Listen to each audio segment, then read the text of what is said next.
Boa noite, gente. Hoje eu vou compartilhar com vocês o terceiro capítulo dessa série Jesus Fake. Tiago Mates está pregando num congresso, uma conferência de casais lá em Florianópolis. Ele também está surfando no seu tempo vago, né? Surfou, não sei se vai surfar amanhã. Ele foi bem espertinho porque ele falou sobre espiritismo, catolicismo e deixou nas minhas mãos um tema super difícil de falar, que é falar da gente mesmo. Então, não tem coisa mais complicada de falar dos evangélicos, porque evangélico é um bicho chato, né, gente? É complicado. E às vezes a gente comenta algumas coisas, algumas opiniões diferentes, daí começa um mimimi daquilo ali. E eu percebi isso quando a gente fez esse vídeo, a equipe de comunicação fez esse vídeo aqui e publiquei num grupo de WhatsApp de criativos do Brasil inteiro, diversas igrejas. E os caras, o primeiro comentário foi: achei meio ofensivo. Eu falei, não, o foco era olhar na criatividade do negócio, mas daí eles já viram no tema, enfim. E aí discutimos ali algumas questões, mas depois tudo acabou bem, nos abraçamos, nos beijamos e seguimos irmãos, talvez, eu acho. Mas antes de a gente entrar no tema, quero dizer para vocês que eu vivi uma imersão essa semana, muitas horas estudando, de fato aprendi bastante. E aprendi também que nós devemos ser como os bereanos. E nós vamos ler um pouco sobre isso também. Mas antes de entrar nisso, quero lembrar a vocês algumas considerações que o Tiago mesmo fez aqui nas últimas semanas. Que ele diz o seguinte, que essa série não é um ataque à liberdade religiosa. Você não está aqui obrigado, certo? A não ser talvez os adolescentes, algumas crianças que são obrigadas a vir à igreja. Mas você não está aqui obrigado, você tem toda a liberdade religiosa e crer naquilo que você quiser acreditar. Então, a gente não quer ferir a sua liberdade religiosa, nem quer ofendê-la. O objetivo é expor a verdade sobre Jesus. Nosso foco aqui é mostrar quem de fato Jesus é, a verdade sobre Jesus, e não o Jesus fake que muitos têm pregado por aí. Terceiro, a fé em algo errado te levará a um lugar errado. Por isso, nós queremos apresentar para você essa fé verdadeira, ao evangelho verdadeiro, e tudo será apontado para as Escrituras, porque a Bíblia é a palavra de Deus e a verdade absoluta. Então, não é a minha pregação, não é a pregação do Tiago Mates, mas é a Bíblia. Ela é a verdade absoluta, ela é a palavra de Deus, é nela que nós queremos, e por isso nos reunimos nessa noite aqui. E hoje vamos falar sobre os evangélicos, como eu disse, e como um tema muito difícil, mas eu quero que você possa fazer um exercício aí, enquanto eu apresentar aqui alguns argumentos, enquanto eu mostrar para vocês um lado daquilo que é pregado no nosso meio evangélico, com relação àquilo que a Bíblia diz, o que a Bíblia mostra. Quero que você faça um exercício de reflexão. Hoje de manhã eu terminei aqui a mensagem e fiquei cerca de 30 minutos aqui conversando com uma família.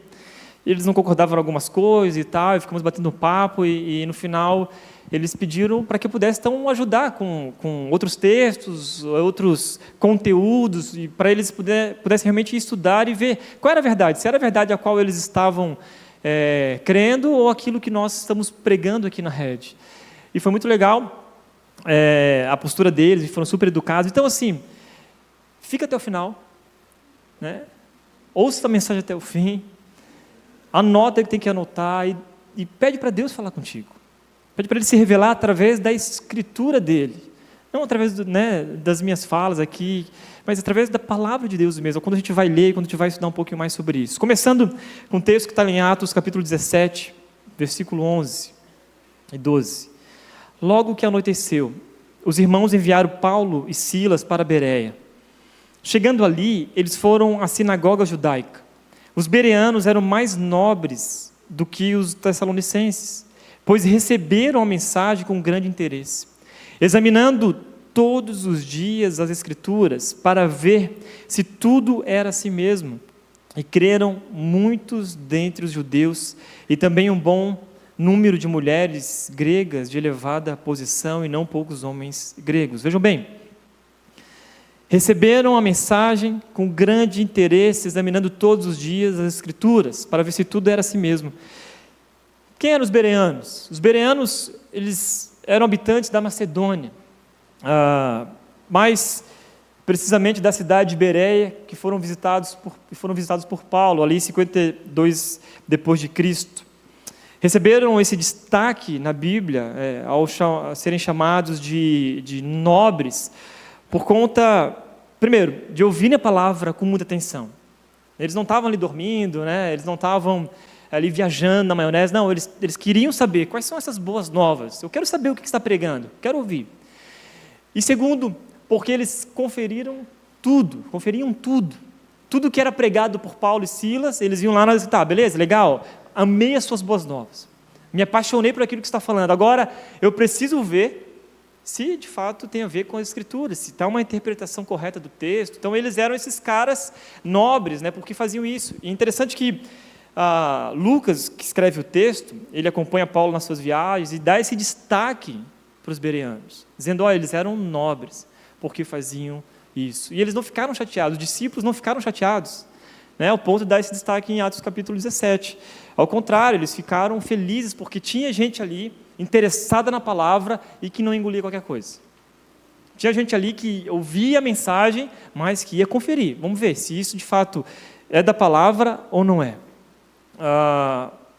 Os bereanos buscavam encontrar nas Escrituras essa confirmação daquelas boas, que tudo lhes pareciam tão interessantes assim. E assim eles fizeram, pesquisavam, estudavam a palavra e viram. Gente, quando eu leio esse texto, eu fico pensando o seguinte, que eles examinavam as Escrituras, a pregação de Paulo e Silas. Não era a pregação de Mates e Cata. Vocês entendem? Era Paulo e Silas. Era o grande apóstolo que estava ali pregando, e eles não importava se era Paulo, se era Silas, se era fulano ou ciclano, importava é o quê? É a palavra de Deus. De fato, tem uma interpretação correta do texto. É isso mesmo que a Bíblia diz. Eles iam lá e examinavam. Então, esse deve ser o nosso primeiro ponto aqui dessa noite. Independente daquilo que você for ouvir durante a sua vida inteira, seja uma pregação no YouTube, seja um texto no Instagram, seja um livro que você lê, você precisa comparar com as Escrituras, porque é ela que comanda a nossa vida. Então, por que devemos fazer isso? Porque, assim como diz Jesus, pois aparecerão falsos cristos e falsos profetas, que realizarão grandes sinais e maravilhas, para, se possível, enganar até os eleitos. Jesus aqui, nesse capítulo, faz uma série de afirmações. Ele fala sobre a destruição de Jerusalém, enfim, mas no meio ele fala também sobre alguns sinais do fim dos tempos. E ele cita isso, que aparecerão falsos cristos e falsos profetas. Então nós devemos tomar cuidado com tudo aquilo que tem aparecido no nosso meio. E eu falo no nosso meio evangélico porque estamos tudo no mesmo pacote. Aí quando você fala assim, qual é a tua fé? O que você professa? Eu sou evangélico. Evangélico, é? Porque está tudo no mesmo pacote. Não importa qual seja a sua denominação, você é evangélico, e aí a gente está tudo ali, no mesmo lugar. Por isso nós precisamos entender um pouquinho mais. E a gente percebe que o Brasil está tendo uma explosão dos evangélicos. O catolicismo está diminuindo, os evangélicos estão crescendo. Ainda não ultrapassou, mas está um crescimento explosivo a ponto de diversos estudiosos do mundo inteiro vindo para o Brasil para saber o que está acontecendo aqui, cara. Como assim? Igreja em todo canto tem crescido. Mas a pergunta é, que tipo de evangelho tem crescido de forma tão explosiva nas igrejas pelo Brasil? E esse é um primeiro questionamento que a gente tem que fazer. Que tipo de evangelho tem sido pregado nos púlpitos? Que tipo de discípulos tem sido criado nas igrejas? Né? Quais são as pessoas que têm se levantado para proclamar a palavra? E qual é o evangelho que tem sido pregado? Qual é a mensagem? Que tipo de abordagem tem sido feita? Vejam só, segundo os dados do Datafolha, porcentagem dos evangélicos por região do país em 2016. Norte e Centro-Oeste, 15%, Nordeste, 27%, Sudeste, 43%, aí no Sul, 15%. Veja números por denominação. Aqui, primeiro, pentecostalismo, que engloba também os neopentecostais, tá? Nos números. 45 milhões. Fé batista, todas as igrejas batistas que professam a sua fé, independente de qual batista que seja, acima de 6 milhões. Adventismo, acima de 1.700.000. Presbiterianismo, acima de 1.100.000. Luteranismo, acima de 999.000. E, segundo o Latino Barômetro, em 2017, 27% da população brasileira era protestante. Então, esses números não pararam de crescer, estão crescendo.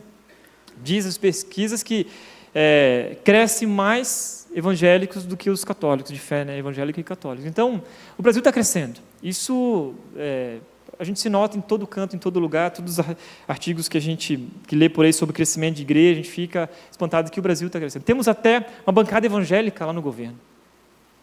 É que era melhor talvez não ter, mas nós temos. Veja só o que diz Parker sobre as marcas do evangelicalismo no século XIX. Ele diz o seguinte, que as marcas do evangelicalismo no século XIX era que a Bíblia é a autoridade. Em segundo, que o problema do homem é o pecado. Em terceiro, morte e ressurreição por Cristo na cruz em nosso lugar. Quarto, a necessidade de conversão. Quinto, todo cristão um missionário. Sexto, a responsabilidade social. Esse era o foco da igreja no século XIX, inclusive aqui no Brasil. Então, o que eles tinham como foco era esse, que a Bíblia era toda autoridade, não estava vinculada a nome de ninguém e nem igreja nenhuma. O foco era a Bíblia, tinha toda a autoridade. O problema do homem era o pecado, e às vezes a gente tem medo de falar do pecado. Não fala de pecado, pastor. Não, misericórdia, Deus é graça, amor, né? Então, o foco da expiação, né? Morte e ressurreição de Cristo na cruz em nosso lugar, assim foi doloroso, foi terrível. Necessidade de conversão, que era o quê? Que todo aquele que tinha um encontro com Jesus tinha uma mudança de vida. Se não mudou de vida, é porque não teve um encontro real com Jesus. Todo cristão missionário não estava focado numa só pessoa que teria que proclamar o Evangelho, mas todos os cristãos tinham que ter esse senso de missão, de proclamar a palavra, e a sua responsabilidade social para os demais. E quando eu comparo esse quadro com a nossa igreja, eu falo nossa, né? De novo, o nosso pacote todo dos evangélicos no Brasil, e estudando sobre isso, sinceramente, dá vontade de chorar, porque nós nos perdemos completamente. Parece que o evangelho que tem sido pregado em tantos lugares por aí, e você fica perdido porque você não sabe quem ouvir, é porque não tem nada a ver com isso aqui. Não tem nada a ver com a Bíblia, não tem nada a ver com a morte e a ressurreição de Cristo no nosso lugar, não tem nada a ver com uma necessidade urgente de conversão, não fala sobre pecado mais. Fala sobre só graça, graça, graça, graça. E o Tiago vai falar um pouco sobre isso semana que vem, spoiler da mensagem. E hoje nós vamos falar sobre um desses desvios que temos em nosso meio. Uma fé apresentada de um modo completamente diferente daquilo que nós acreditamos, um Jesus fake sendo apresentado e tem entrado não só por uma denominação, mas está em todas as denominações que existem no Brasil. Seja batista tradicional, pentecostal, comunidades por aí fora, não importa qual seja a igreja, isso tem entrado de uma maneira sutil e tem formado o nosso caráter cristão. Vocês vão perceber isso. Algo que tem escravizado muitos, que se apresenta como uma nova interpretação do Evangelho, extremamente atrativa. Ela tem recebido vários nomes como Palavra da Fé, Ensino da Fé, Confissão Positiva, Evangelho da Prosperidade ou Teologia da Prosperidade. Eu escolhi focar nesse nome, Teologia da Prosperidade, porque é o nome mais conhecido no nosso meio. Esse movimento surgiu para oferecer uma compreensão diferente do Evangelho de Cristo como um todo. Diferente, o foco deles é que é nosso direito ter a solução de todos os nossos problemas e viver com saúde e prosperidade. E um dia até o pastor Caio Fábio, um pastor que fez isso muito tempo atrás, ele fez uma entrevista com o Edir Macedo, né, Edir Macedo da Universal, e falou para ele o seguinte: cara, você não cansa de fazer as coisas erradas, não? Ele foi bem ousado, e o Caio Fábio é meio bocudo, né? E ele falou, Caio, o que você faz é certo, mas não dá certo. E aí o Caio Fábio ficou apavorado, falei, ele nem refutou, ele nem defendeu do jeito que eles faziam e tal. E eu fiquei espantado com aquilo, mas essa talvez seja a visão, e a visão da teologia da prosperidade, nós vamos ver um pouco sobre isso, né? Entender que o foco da teologia da prosperidade é isso. Não é proclamar o evangelho da cruz, mas sim o evangelho da prosperidade no nosso meio. Isso tem se espalhado como praga. O que é a teologia da prosperidade? Pra vocês entenderem. A chamada teologia da prosperidade parte do princípio de que todos são filhos do Rei, Deus, Jesus, e que, portanto, recebem os benefícios desta filiação em forma de riqueza, livramento de acidentes, catástrofes, ausência de doenças, ausência de problemas, posições de destaque. Ela sustenta que nenhum filho de Deus pode adoecer ou sofrer, pois isso seria uma clara demonstração de ausência de fé e, por outro lado, da presença do diabo.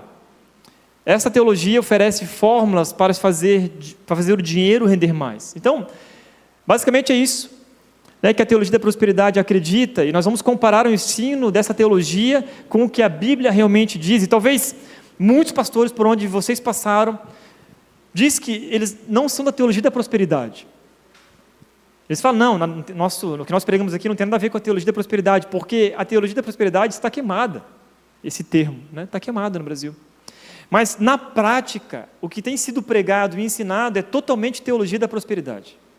Totalmente. Tanto é que você pode ver que igrejas que têm culto de 2 horas, 2 horas e meia, ficam 1h30 no louvor, 1 hora na pregação de dízimos e ofertas, né, e 20 minutos na mensagem e 10 minutos de aviso. Você deve ter passado por um monte de igreja assim já. Então, eles falam, não tem nada a ver com a teologia da prosperidade, mas fica 1 hora focando nisso, né? Em dízimo, em oferta, em D. Mas um dos pastores mais influentes dessa teologia chama-se Kenneth Hagin. E aí eu fiz uma imersão nos estudos de Kenneth Hagin. Que ele diz o seguinte: para receber respostas às suas orações, decida o que você quer de Deus. Deixe que todo pensamento afirme que você tem aquilo que você pediu. Conheça o que é seu por direito, declare com suas palavras. O Kenneth Hagin, ele nasceu em 1917, morreu em 2003. Na sua infância teve vários problemas cardíacos, tinha problema no sangue. Quando ele tinha 16 anos, foi diagnosticado com uma doença terrível que nem iria sobreviver. Mas ele tem uma interpretação diferente de um texto bíblico. E aí ele começa a descobrir que ele precisava declarar sobre a sua vida a cura. Então ele começa a declarar, e diz que ele foi curado então. E decide seguir a vida no meio eclesiástico. E começa a pregar, a escrever livros, começa a falar sobre as visões a qual ele tinha. Em 1933, por exemplo, ele relatou morrer 3 vezes em 10 minutos. Cada vez que morria, via os horrores do inferno, em seguida voltava, ia para o céu, enfim, ele teve várias visões nesse início da vida eclesiástica dele. E nós vamos focar nele porque ele foi o fundador, primeiro, do Centro de Treinamento Bíblico Rema, um instituto bíblico lá nos Estados Unidos, se não me engano, em Austin. Eu acho que é Austin. E existem muitos outros influenciadores da teologia da prosperidade, mas nós vamos focar no Hagin.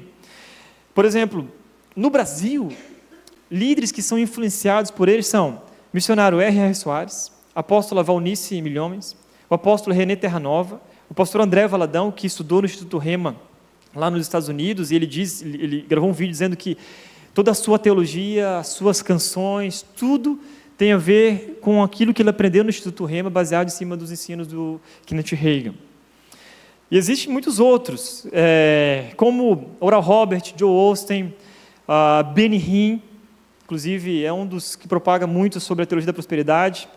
No Brasil também podemos falar, que eu já falei, do Edir Macedo, apóstolo Valdomiro Santiago, Agenor Duque, apóstolo Estevão Hernandes e tantos outros. Se você fazer uma pequena pesquisa, você vai descobrir quais são esses caras e está aí.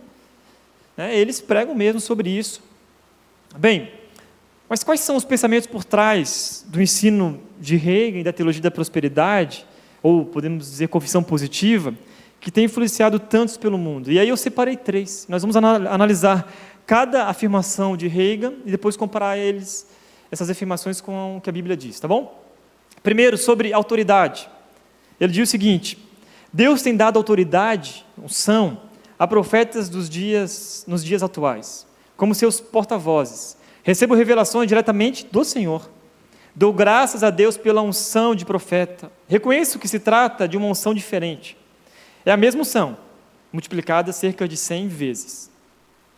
Reagan ensina que Deus está ungindo profetas nos dias de hoje, tais como são homens porta-vozes de Deus, e ele se coloca como um desses homens, né, que recebe a revelação de Deus, e aí proclama então a ele essas revelações a outros homens. E as expressões que a gente encontra nos escritos de Reagan, em todos os seus livros, é assim: tive uma visão espiritual rápida, um flash, ou o Senhor me disse. Algumas vezes ele diz que essas visões são de natureza espetacular, a semelhança da vez em que ele foi levado ao inferno 3 vezes num único dia. Veja o que ele diz: conforme já preguei muitas vezes, eu mesmo fui para o inferno. Quanto mais descia, tanto mais escuro ficava. E 4 meses mais tarde, tive a mesma sensação que já tivera antes, mas desta vez eu era salvo. Desta vez a viagem não era para baixo, mas para cima. Então ele diz que nesses encontros aqui, ele teve arrependimento e se converteu através dessa visão. Ele diz mais: Senhor Jesus Cristo apareceu diante de mim numa visão. Disse: vou lhe ensinar a respeito do diabo, dos demônios e dos espíritos maus. Fiquei arrebatado naquela visão durante 1h30 enquanto Jesus me ensinava. Em outro livro ele diz: viu, ele estava usando vestes brancas, estava usando sandálias romanas. Jesus apareceu na minha frente 8 vezes. Ele parecia medir cerca de 1,80 m e dava a impressão de pesar cerca de 82 quilos. Então, se você tem mais ou menos as medidas aí de Jesus apresentado por Reagan, você é parecido com Jesus, né? 1,80 m e 82 quilos. Então, ele disse que encontra pessoalmente 8 vezes com Jesus. E ali, de Jesus, ele vai aprendendo sobre novas doutrinas, sobre demônios, né? Sobre o diabo, sobre as suas aflições. Em outro livro ele conta que Jesus apareceu para ele pessoalmente e o ensinou sobre as suas finanças. Faça isso, faça aquilo, não sei o que e tal. Então, a autoridade espiritual de Reagan é totalmente apoiada por afirmações de visões do céu, do inferno, instruções pessoais com Cristo, da sua própria experiência.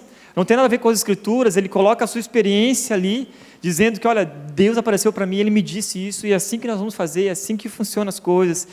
E apresento ali, essas visões, apresento que ele tem uma autoridade, né?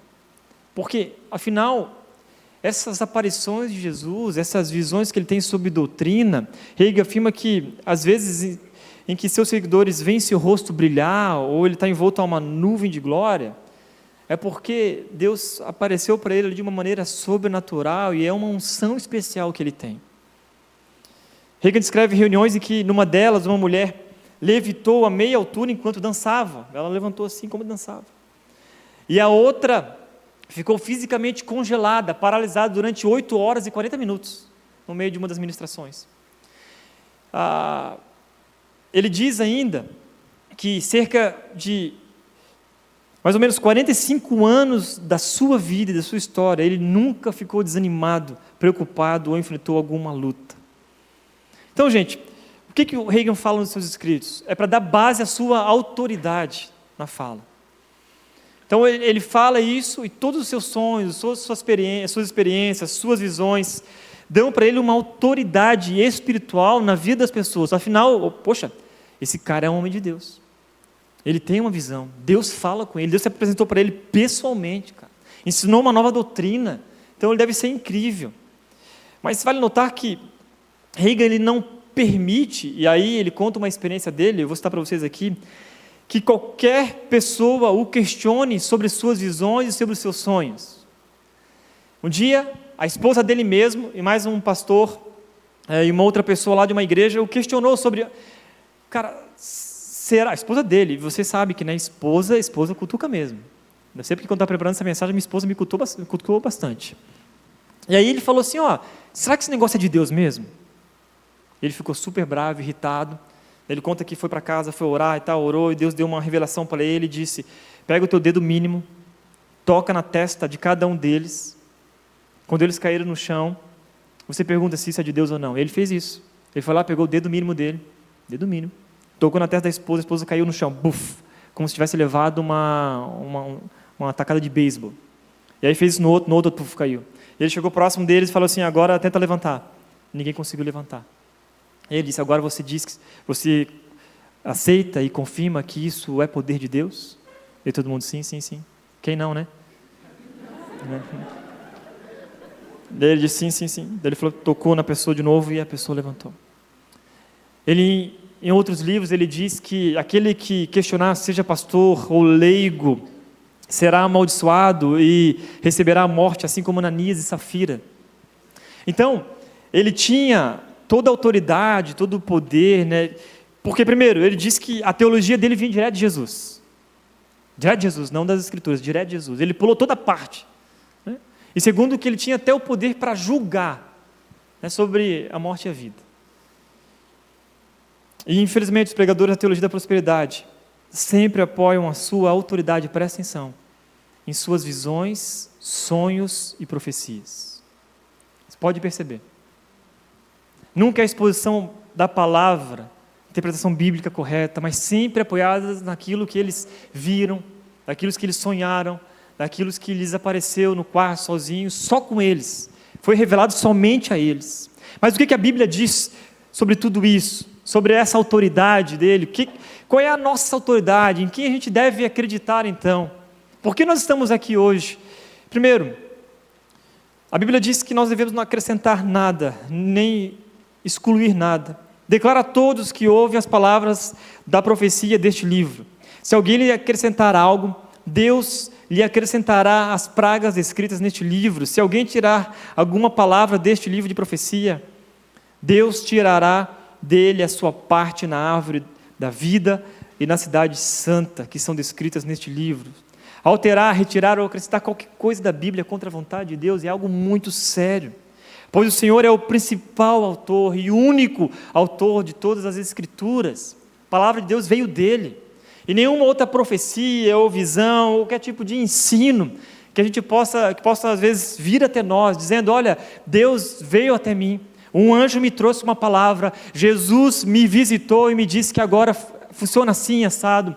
A gente precisa questionar. Podemos ainda refutar as visões de rei, comparando elas com os outros profetas do Antigo Testamento, ou os apóstolos do Novo Testamento, que todos que recebiam alguma profecia, eles tinham um temor santo, absurdo, temor santo de Deus, porque eles entendiam que Deus era todo-poderoso e soberano, que não temos capacidade de ficar frente a frente com Deus. Segundo, eles tinham uma humildade tremenda. Alguns dizem, ai de mim, pede misericórdia a Deus, quando recebe uma visão, quando um anjo aparece. E em terceiro lugar, o centro de toda a visão tinha a ver com Deus, e não com sua própria vida, ou seu próprio poder. Quando a gente olha para Reagan, todos os escritos dele, se você ler com os olhos, né, abertos mesmo, você vai perceber que tudo tem a ver com aquilo que ele tem de poder. Então o meu toque é a minha visão, tem uma unção, é a mesma unção, olha só, a mesma unção que ele comenta, né? Mas é uma unção 100 vezes mais. Uau! Mais poderosa do que a unção dos apóstolos ou dos profetas do Antigo Testamento. A palavra de Deus é pura, cada palavra de Deus é comprovadamente pura. Ele é um escudo para quem nele se refugia. Nada acrescente às palavras dele, do contrário, ele o repreenderá e mostrará que você é um mentiroso. Semana passada nós ouvimos sobre o catolicismo e um pouco da reforma protestante, como se levou isso.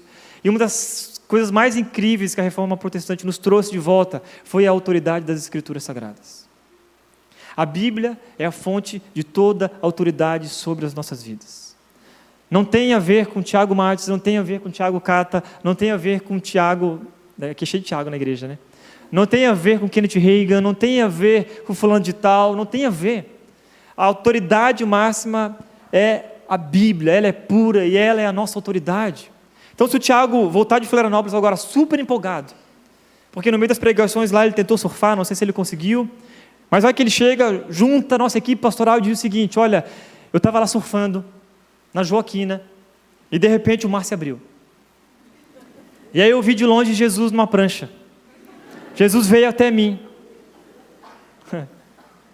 E Jesus me disse: eis que eu tenho uma nova revelação para você e sua igreja lá em Indaiatuba, Igreja Red. Daí o Tiago Matos fala, e eu falei para ele: fala, Senhor, isso e aquilo e tal. E ele chega aqui, sabe qual é a primeira coisa que eu faço? É fugir desse lugar. Nem aviso vocês, vou embora mesmo. Brincadeira, eu acho que eu aviso sim, um tweet pelo menos. Levo minha família daqui, gente. Sabe por quê? Porque toda autoridade sobre as nossas vidas não tem a ver com o Tiago Mais, não tem a ver com fulano e tal, tem a ver com as Escrituras. Então, se ele me apresentar algo que está contrariamente à palavra de Deus, eu vou questionar, falar: mano, espera aí, pensa um pouco sobre isso aí que você está falando, cara. Não tem nada a ver com isso não. O Evangelho não é essa coisa aí não. Então nós temos toda a liberdade, você tem toda a liberdade de nos questionar. Se a gente está falando alguma besteira aqui, se tiver alguma experiência pessoal que está, né, de acordo, totalmente contrário àquilo com as Escrituras, nos questione. A Bíblia é poderosa, pois a palavra de Deus é viva e eficaz e mais afiada que qualquer espada de 2 gumes. Ela penetra até o ponto de dividir alma e espírito, juntas e medulas, e julga os pensamentos e as intenções do coração. O poder está na palavra de Deus e não nas nossas palavras. Não é o que você fala, não é o que eu falo, mas é o que a Bíblia diz. O que ela está nos dizendo, né, sobre diversos assuntos que envolvem a nossa vida. Moody fala sobre isso. Ele diz que a Bíblia não nos foi dada para aumentar nosso conhecimento, mas para mudar nossas vidas, e todo aquele que tem um encontro com as Escrituras, de fato, tem suas vidas transformadas. E não é de uma hora para outra, assim, no sentido de, eu li um versículo, agora vi uma visão, agora eu tive um encontro. Não, os bereanos estudavam arduamente, continuamente, a palavra de Deus. É por isso que eles poderiam então se preparar para qualquer ensino que viesse, sejam ensinos doutrinários falsos ou sejam os apóstolos, porque continuamente eles examinavam as Escrituras. Então, se a gente não estudar as Escrituras, se não reconhecemos que ela é a nossa fonte de toda autoridade, com certeza morreremos espiritualmente. Sabe por quê? Porque o nosso foco será em homens. A nossa busca será por uma palavra. Eu quero uma palavra, vou atrás de uma palavra. Às vezes estamos mais preocupados em buscar aquilo que está no oculto, daquilo que Deus já foi revelado, né? Daquilo que Deus já nos revelou através da Escritura. Já percebeu isso? Tem um pregador famoso, multidões vão lá, né, e são curados, e há milagres, não sei o que, e nós vamos junto, vai todo mundo para lá.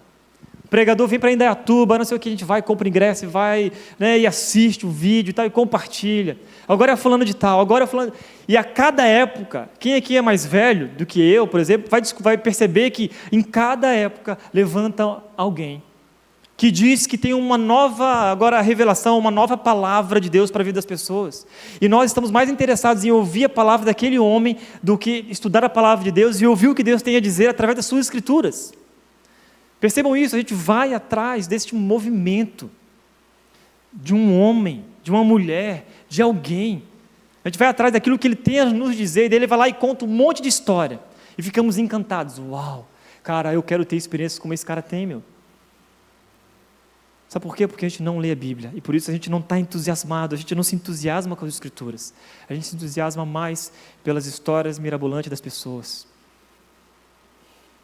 A Bíblia continua dizendo que ela é a verdade. Disse Jesus aos judeus que haviam crido nele: se vocês permanecerem firmes na minha palavra, verdadeiramente serão meus discípulos, e conhecerão a verdade, e a verdade os libertará. A liberdade está na firmeza e no conhecimento da palavra de Deus. Quanto mais você conhecer, mais liberdade você vai ter. Quanto mais você ler a palavra, quanto mais você estudar, mais coisas magníficas você vai descobrir.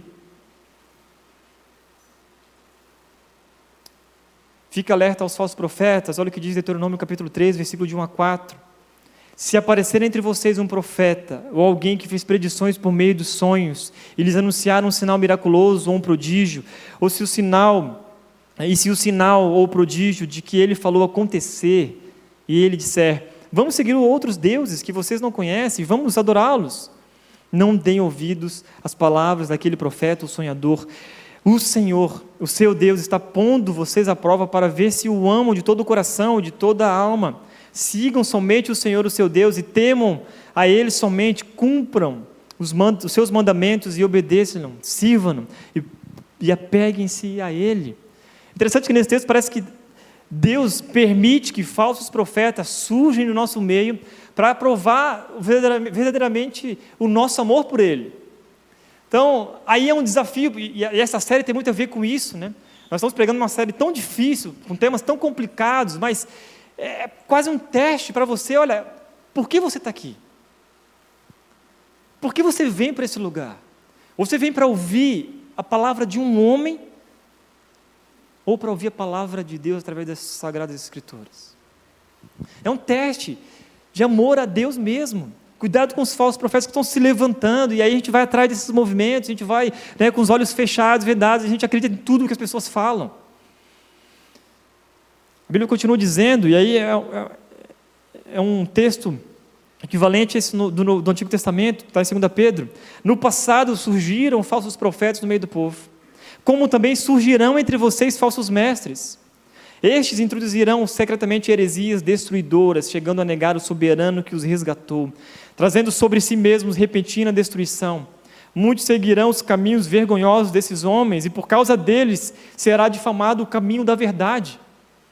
Quando você fala que você é evangélico, a gente às vezes tem até vergonha de dizer que a gente é evangélico, porque muitos estão difamando o evangelho verdadeiro, introduzindo outras doutrinas, outros assuntos, e aí estão manchando o nome de Jesus, difamando o nome dele, difamando o caminho da verdade.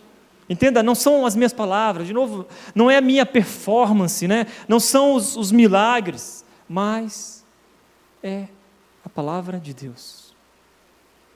É Deus, a Bíblia. É por causa de muitos que pregam heresias que o evangelho da verdade tem sido difamado. E a alegação de Reagan faz de autoridade espiritual, ela é bem clara, ele não defende, presta atenção, toda seita ou qualquer teologia que é antibíblica, diz o seguinte, e aí é a posição de Reagan, que ele não defende sua interpretação da Bíblia com base na erudição teológica, no raciocínio filosófico cuidadoso, na história das doutrinas da igreja, não. Ele pega tudo que foi lá dos pais da igreja, dos reformadores, de todos os pregadores que estudaram a palavra exegeticamente, né, que interpretaram a Bíblia, que viram a história, a geografia. Ele pega tudo isso e diz o seguinte: olha, isso tudo deixa de lado, que essa é a velha teologia. Agora existe uma nova teologia, uma nova revelação, é um novo conhecimento. E aí ele alega ter a autoridade de um profeta que falou diretamente com Deus. Segundo assunto, né, que a teologia da prosperidade prega, tem a ver com saúde e prosperidade. E Reagan diz o seguinte: nós, como cristãos, não precisamos sofrer reveses financeiros, não precisamos ser cativos da pobreza ou da enfermidade.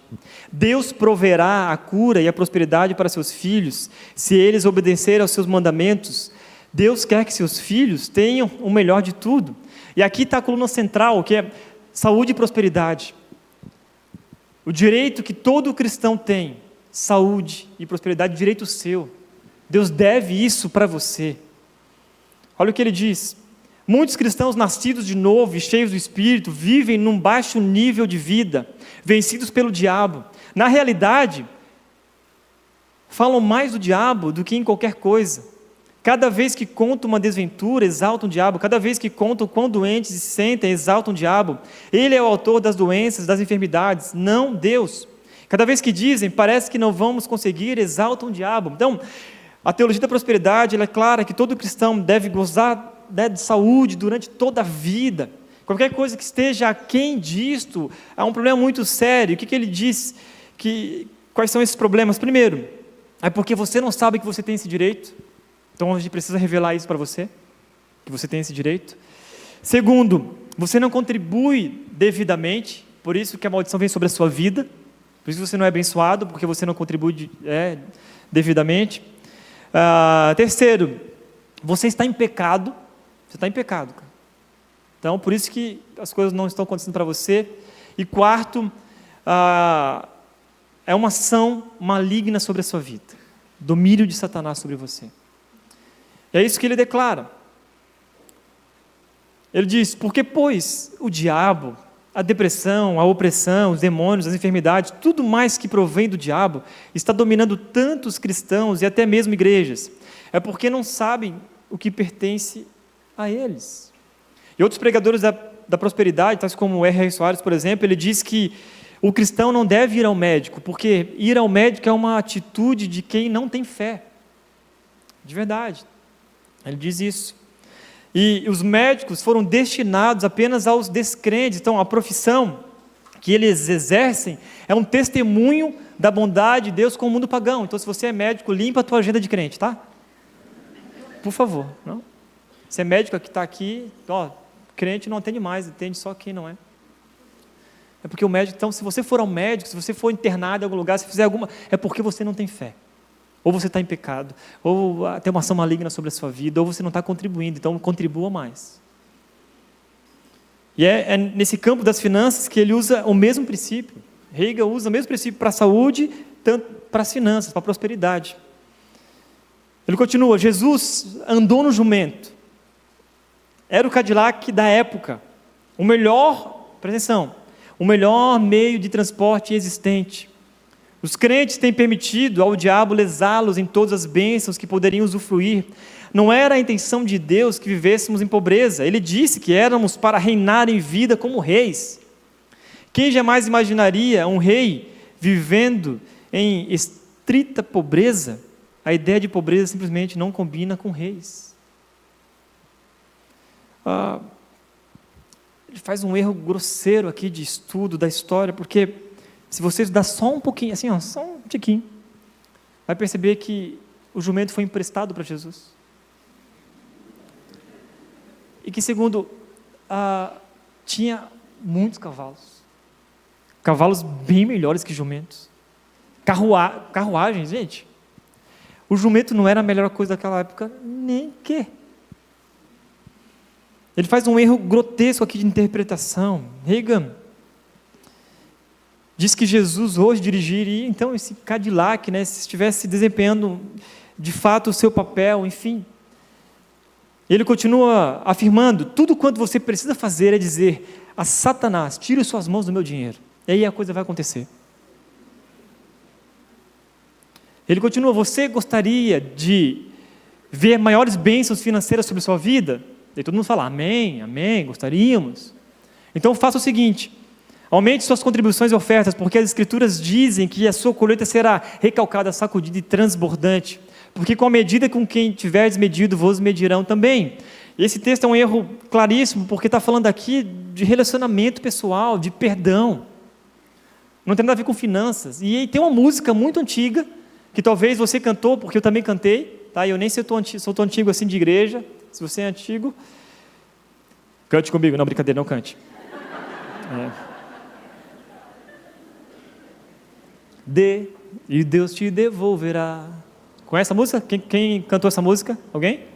Não me deixe sozinho, por favor. Seus caras de pau. Muito grande, medida sacudida. E tinha a assim, transbordante, Deus te devolverá. Então dê ao Senhor. Dê. E uma parte da música diz o seguinte, muita gente erra, e a gente cantava, né? Muita gente erra. Quando não oferta a Deus e não entende que só é dessa forma que as bênçãos vêm. E a vida abundante você poderá ter quando você realmente der. Prove a Ele então.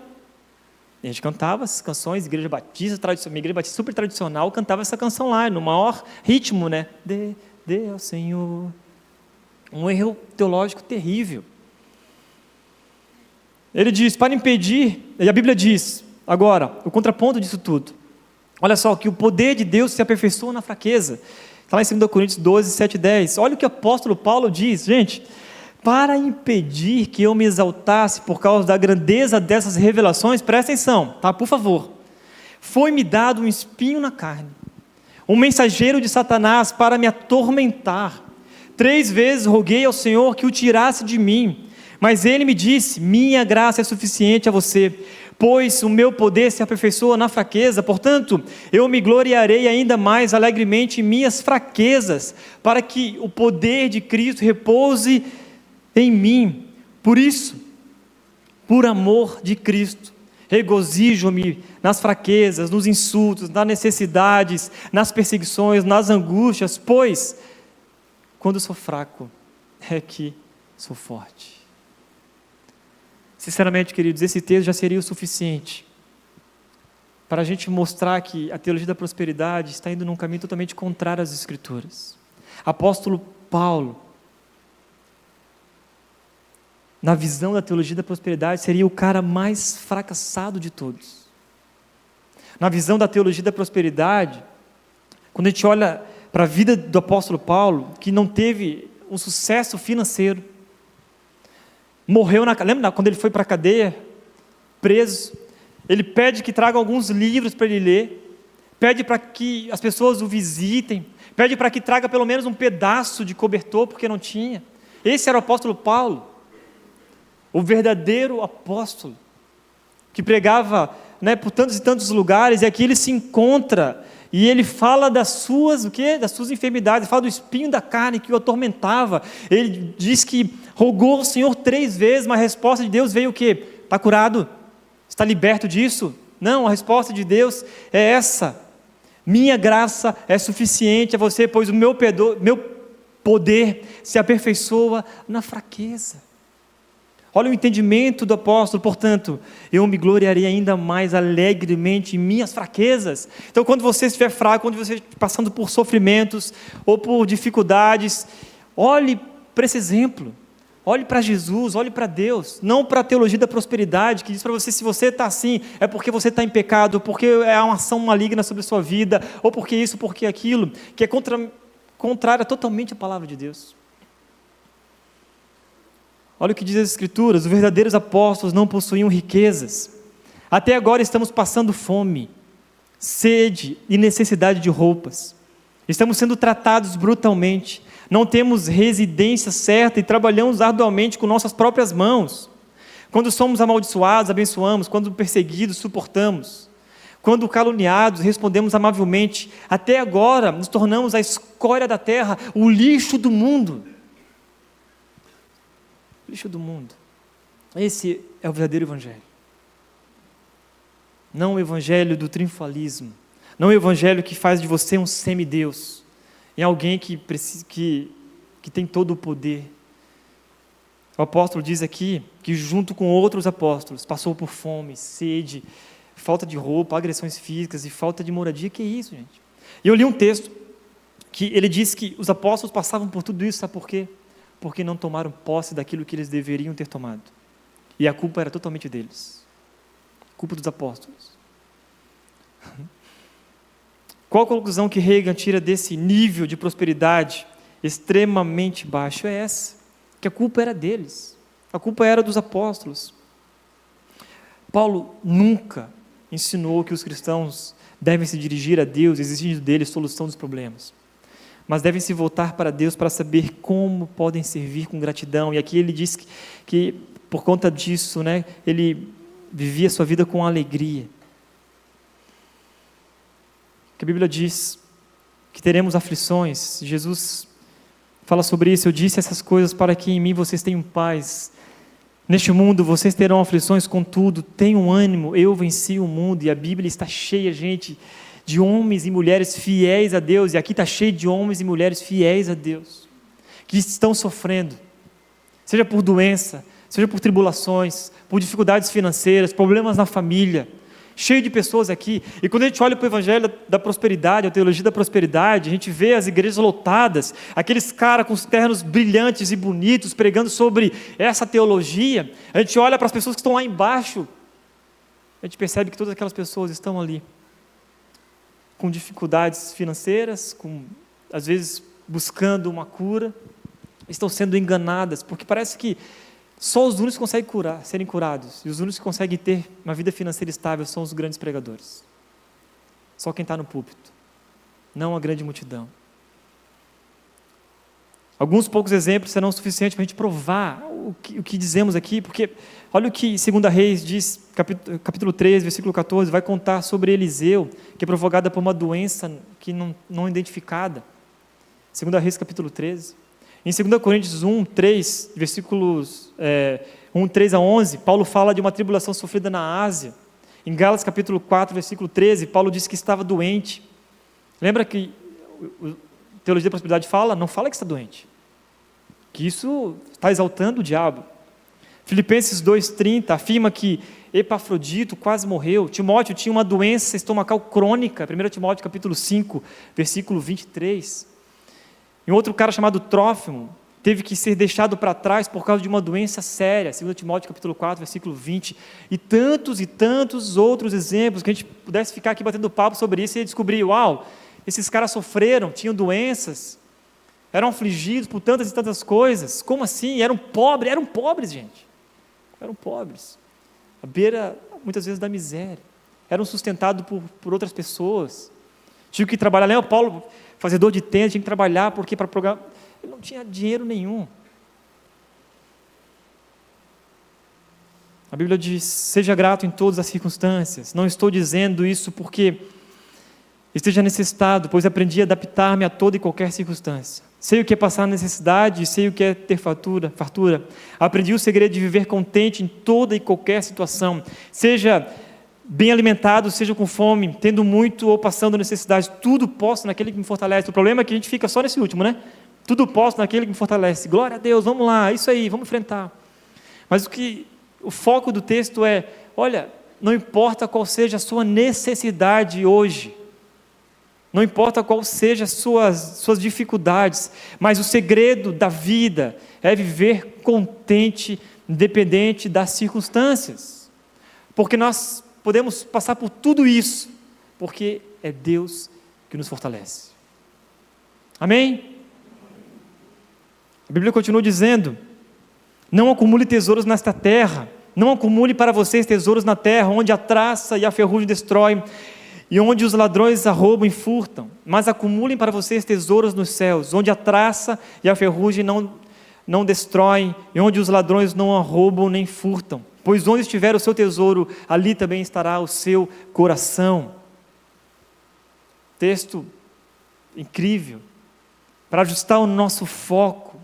E uma das passagens do livro que eu li, nos livros que eu li, né, de tantos que eu li do Kenneth Hagin, ele diz que como é dever nosso, como é direito nosso ter prosperidade e saúde, que devemos pedir e cobrar isso de Deus, precisamos acumular quantos bens nós pudermos acumular aqui nessa terra, porque afinal é nosso.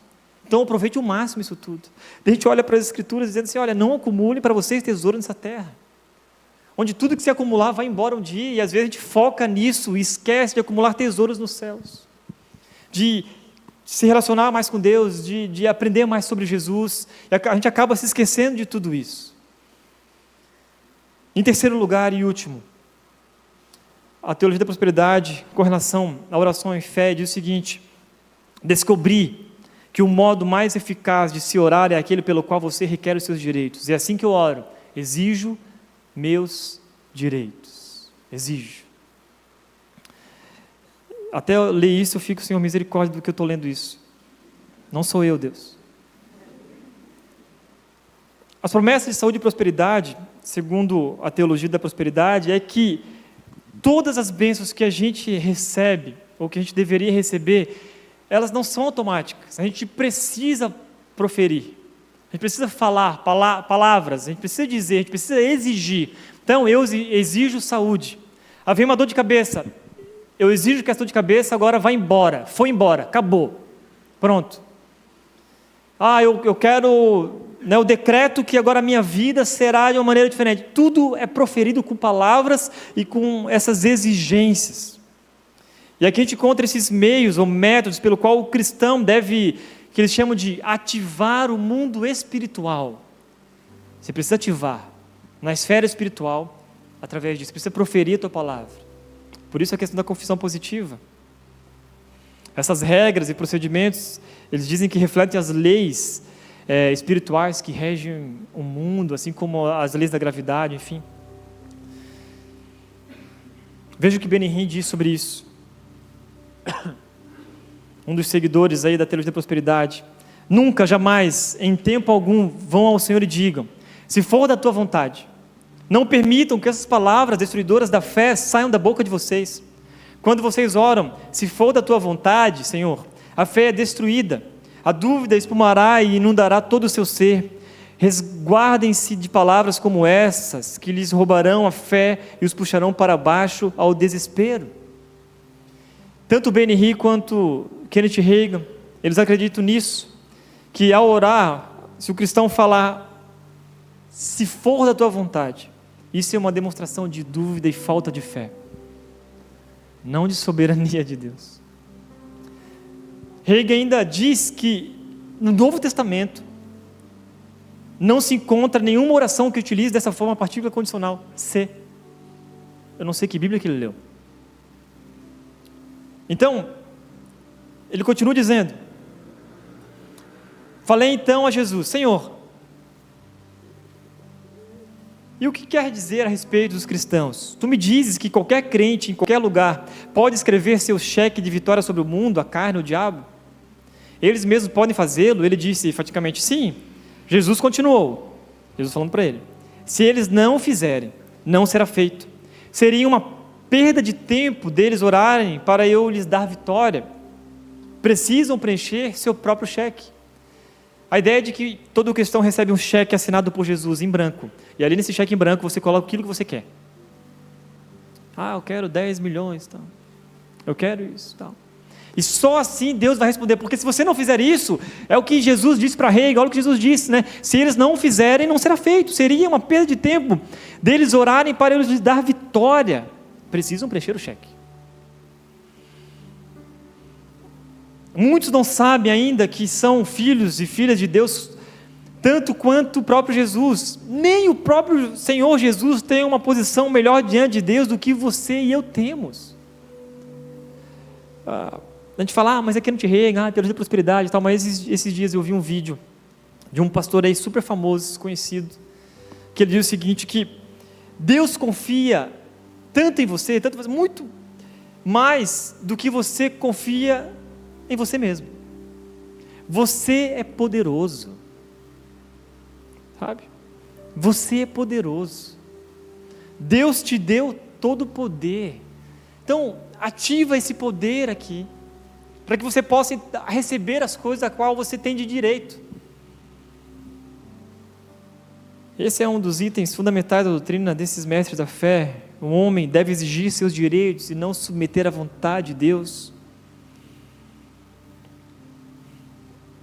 A fé verdadeira é chamada fé do tipo de Deus, pois é totalmente autoconfiante, tal como a fé que Deus empregou ao criar o mundo. Deus estava exercendo a sua fé, pois cria na existência de coisas que ele ainda não havia visto, mas que sabia que viriam a existir. Aprenda a depender daquele que está em você, aprenda a desenvolver o seu próprio espírito, tenha fé na sua fé. Hegel nos coloca no mesmo patamar que Deus. Por isso que parece que nós somos semideuses. Esse tipo de fé, ele fala que não tenha fé em Deus, mas tenha fé do tipo de Deus. Olha só como, é quase imperceptível aí, a gente vai passando, ele vai falando as coisas bonitas e maravilhosas, mas não tenha fé em Deus, tenha fé do tipo de Deus. Mas o que a Bíblia fala sobre isso? Primeiro, para você entender, nós não somos nada. Você não é nada. Ouçam agora vocês que dizem, Hoje ou amanhã iremos para esta ou aquela cidade, passaremos um ano ali, faremos negócios, gastaremos e ganharemos dinheiro. Vocês nem sabem o que acontecerá amanhã. O que é a sua vida? Vocês são como uma neblina que aparece por um pouco de tempo e depois se dissipa. Em vez disso, deveriam dizer: se o Senhor quiser, viveremos e falaremos isto ou aquilo. Agora, porém, vocês se vangloriam das suas pretensões. Toda vanglória como essa é maligna. Aí a gente percebe qual é o princípio verdadeiro aqui. De fato, a Bíblia nos traz ao entendimento de que Deus é soberano e que a gente não comanda a nossa vida e a nossa história. Qual de vocês aqui hoje pode definir sobre o seu futuro, entendendo que amanhã eu vou fazer isso, vou fazer aquilo? Não, porque eu comando a minha própria vida e a minha própria história. É isso que o Tiago está dizendo aqui, capítulo 4. Vocês nem sabem o que acontecerá amanhã. Quem dera ter essa pretensão, né, de exigir algo de Deus, de pedir algo de Deus, ou de fazer algo. Se o Senhor quiser, viveremos, falaremos, sonharemos, cresceremos, casaremos, compraremos, se o Senhor permitir. Isso é a demonstração de que alguém que coloca sobre uma humildade debaixo de Deus, entende que Deus é soberano sobre todas as coisas, que nós não somos nada. Nós passamos longe de ser poderoso como Deus. Olha o exemplo de Jesus, indo um pouco mais adiante, prostrou-se e orava para que, se possível, fosse afastada dele aquela hora, e dizia: Abba, Pai, tudo te é possível, afasta de mim este cálice, contudo, não seja o que eu quero, mas sim o que tu queres. Demonstração de humildade de Cristo. Então, se nós queremos aprender sobre oração e como devemos orar, não devemos aprender com a teologia da prosperidade, mas sim com Jesus. O próprio Jesus se colocou de uma forma humilde, pedindo algo para Deus. Contudo, ele diz o seguinte: não seja o que eu quero, mas sim o que tu queres.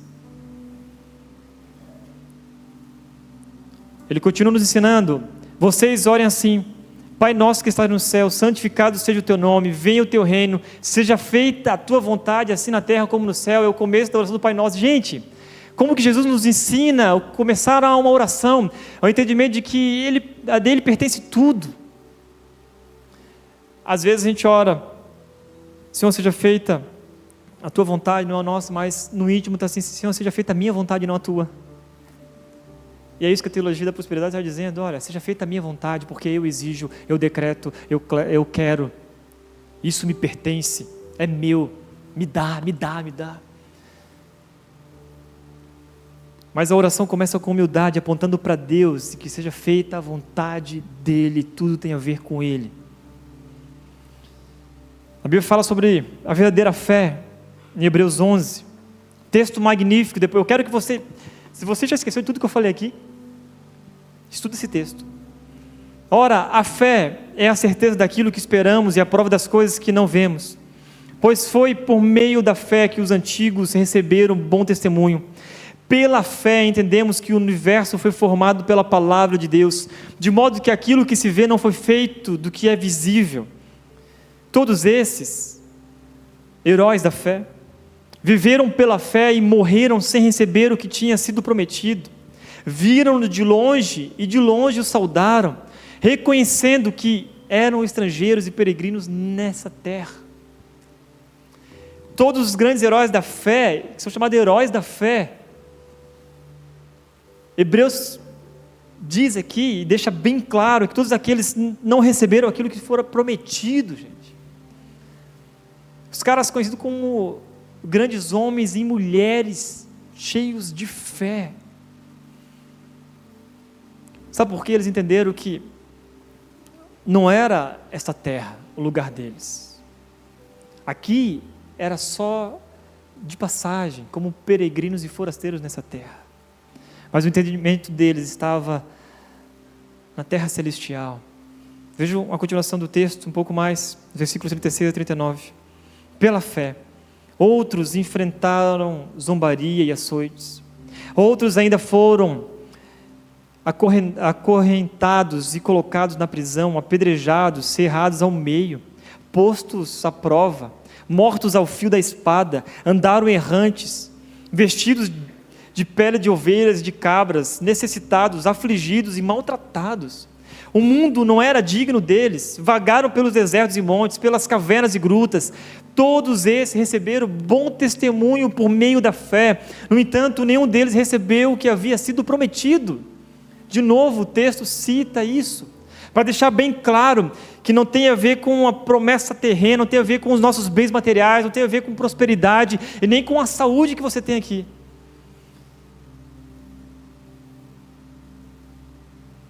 Em Hebreus 11 descreve esses homens e mulheres que morreram sem receber respostas às suas orações, e quando a gente olha para a teologia da prosperidade, isso aqui é um absurdo.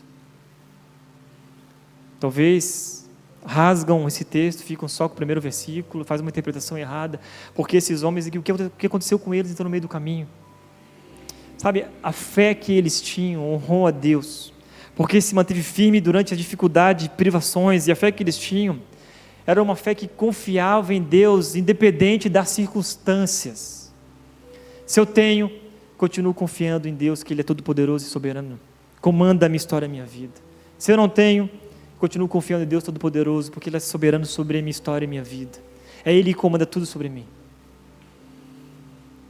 E por fim, as implicações para a igreja é que a má teologia desonra a Deus e destrói as pessoas. As igrejas que cortarem a raiz da verdade podem florescer por um tempo, mas logo murcham ou se convertem em algo além de uma igreja cristã. Sem dúvida, uma frase contundente e profética, sem a verdade como pressuposto principal, a igreja desmorona. O que John Piper está dizendo aqui é isso, que pode chegar alguém e falar algo bonito e contundente e profético sobre a sua vida, mas se não tiver atrelado à verdade das Escrituras, isso vai destruir a sua vida e a sua história. E Reagan é um bom exemplo do tipo de autoridade espiritual que os líderes do movimento da prosperidade gostam e alegam ter, porque eles têm todo o tipo de visão, todo o tipo de profecia, entrevistas com Jesus, cura, palavras de conhecimento e tantas outras coisas, que não tem nada a ver com as Escrituras, mas tem a ver com a sua experiência pessoal. Mas onde a Bíblia diz, não, mas está duvidando do ungido do Senhor? Daquele que tem toda a autoridade espiritual sobre a sua vida, está duvidando disso? E aí as pessoas ficam acuadas, porque ficam com medo. Não, é verdade, Deus vai me castigar porque eu estou duvidando do ungido do Senhor. A gente olha para os apóstolos e tudo aquilo que a gente leu aqui, possui uma humildade maravilhosa, ao ponto de dizer para os bereanos, eles eram mais nobres do que os tessalonicenses, porque conferiam na palavra se aquilo era verdade mesmo. Para refletir e praticar. Não existe unidade entre o verdadeiro evangelho e a teologia da prosperidade, não tem jeito. Aí eu quero te levar a pensar sobre isso. Essa série Jesus Fake é uma série que mexe muito com a gente e nos confronta. Nos confronta mesmo. Mas é proposital isso. Mexer com você, porque nós estamos crescendo como igreja, mas nós não queremos crescer como uma igreja sem ensino, sem qualidade, uma igreja que está vindo aqui só por causa de um movimento bonito, só por causa das canções que são legais, ou por causa de tantos outros elementos que fazem parte da nossa igreja. Mas o fato é, pense um pouquinho, se de fato você veio para cá para ouvir a palavra de Deus, que é a verdade, e não ouvir o Tiago Mates, ou qualquer outro fulano, mas você veio por causa das Escrituras Sagradas, que é apresentado de uma maneira simples, mas profunda, para te mostrar aquilo que é a verdade para a sua vida. Então, não existe unidade entre a teologia da prosperidade e o verdadeiro evangelho. Sabe por quê? Não tem como você estar com um pé lá e outro cá. Não tem como você dizer, nossa, eu creio na palavra de Deus como autoridade sobre a minha vida, mas daqui a pouco você compartilha ou assiste um vídeo e fala, nossa, que homem de Deus, quando o cara fala que tem uma visão sobrenatural de algo que está acontecendo. Você precisa decidir. Segundo, cuidado com os falsos profetas e suas doutrinas, cuidado com as promessas mirabolantes daqueles que estão distantes da verdade de Deus, cuidado, seja como os bereanos, realmente questione, reflita sobre isso, cara, será que isso realmente vem de Deus? Será que esse milagre vem de Deus? Porque nem todo milagre vem de Deus. Nem todo milagre vem de Deus. Será que essa interpretação das Escrituras está correta? Compare com os 2000 anos da história, compare com todos os pregadores até agora. Nesse encontro que eu tive aqui com essa família, eu falei, olha, a tua interpretação bíblica está focada em outros livros, outros comentários bíblicos, outros exegetas. Falou, não. Então, você está interpretando a Bíblia só a partir do Kenneth Hagin? Sim. Então eu falei, opa, então peraí. Pega as interpretações e começa a comparar o que os grandes pregadores da história pregam, estão falando sobre aquele determinado texto. Seja assim, estude. Gente, dá trabalho pra caramba. O mais fácil é o quê? Ah, legal, bacana, poxa, maravilhoso, que visão, é isso aí mesmo, vou contribuir. Que Deus vai me dar em dobro, é isso aí, vamos lá. Vai me retribuir 100 vezes mais. O difícil é estudar. Mas eu desafio você a isso. E terceiro, o Evangelho é o poder de Deus para a salvação de todo aquele que crê. O Evangelho é todo o poder, é o poder de Deus para a salvação de todo aquele que crê. Não tem a ver com teologia da prosperidade, não tem a ver com saúde, não tem a ver com palavra de fé, não tem a ver com qualquer outra visão teológica, não tem nada a ver com sonhos e profecias, tem a ver com o verdadeiro Evangelho. Ele é o poder de Deus para a salvação de todo aquele que crê. Então hoje eu te convido a tomar uma decisão. Que tipo de evangelho você tem vivido? Talvez você é como eu, que ao longo da caminhada cristã, e eu vou orar com você agora nesse momento, que ao longo da caminhada cristã você foi recebendo, porque a gente é assim, a gente vai caminhando e você recebe de tudo quanto é lado. E aí você viu uma pregação aqui, você viu uma mensagem ali, e você foi sendo doutrinado a ouvir os outros a falarem o que é. Então o nosso desafio aqui na Red, a gente está dizendo assim, não se acomode em nossas palavras. Porque, eu sou falho, gente. Eu, Thiago Matos, nós não somos diferentes, entendo isso, nós não somos diferentes. Eu e você somos iguais. A única diferença é que eu estou aqui proclamando a palavra e pela misericórdia dele. Estamos no mesmo barco. Mas quando a gente olha para Jesus, aquilo que ele fez na cruz por nós, cara, por isso que eu digo, não tem como eu vou poder exigir algo de Deus. Como eu vou poder exigir algo de Deus? Que essa noite você possa refletir sobre isso e você realmente abrir os seus olhos. Independente de quem você ouvir. Não é aquele cara, cético, não é isso. Os bereanos não eram céticos. Eles ouviram a palavra. E agora vamos descobrir se isso realmente é verdade ou não. Porque eu sei que isso comanda a minha vida. Comanda a minha história. Feche os olhos, eu quero orar com você. Para pensar um minutinho aí, por favor. Pare para pensar um pouco na sua vida, de todo esse caminho de trajetória no meio protestante até agora. Às vezes você veio de outras igrejas, talvez você não veio de nenhuma igreja nenhuma. Às vezes você veio de uma igreja pentecostal, neopentecostal, uma igreja batista, presbiteriana, eu não sei. Mas você está aqui agora, você está aqui na Red. E se você já fez os passos, você faz parte da nossa família, esse é um desafio ainda maior para você. Porque não tem unidade entre o evangelho verdadeiro e a teologia da prosperidade. Entenda isso.